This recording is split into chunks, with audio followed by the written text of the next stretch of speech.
Be afraid about it. Kasi DOJ Secretary Remulla may babala kay Attorney Harry Roque. Harapin mo ang mga kaso mo sa Pilipinas. be afraid about it. Kasi DFA ang gumagawa yan. Hindi naman DOJ, hindi naman immigration.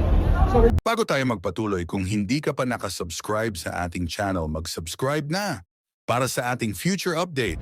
Sinabi ni Justice Secretary Jesus Crispin Remulla na sinimulan na ng Department of Justice ang proseso ng pagkansela ng pasaporte ni dating tagapagsalita ni Duterte na si Attorney Harry Roque sa Angeles City Regional Trial Court.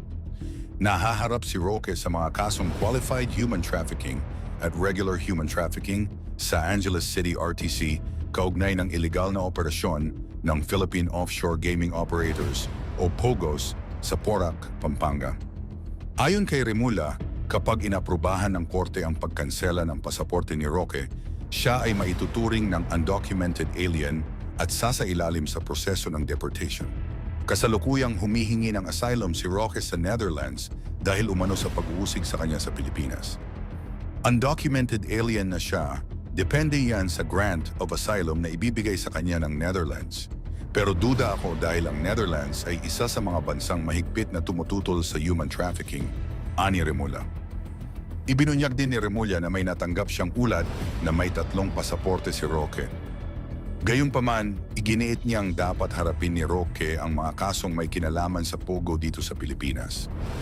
Ang mahalaga talaga ay mapilitan siyang managot sa kanyang ginawa dito at maipagtanggol ang sarili niya. Hindi pa nga nagsisimula ang proseso, tinatakasan na niya. Sa batas natin, ang pagtakas ay indikasyon ng pagkakasala, kaya sana harapin na lang niya. Dagdag pa ni Remulla. Kinumpirma rin ni Remulla na nagsumite na rin sila ng hold departure orders sa korte para sa iba pang mga akusado. Kabilang sa mga sangkot sa trafficking cases ay si Cassandra Leong, kinatawan ng Lucky South 79.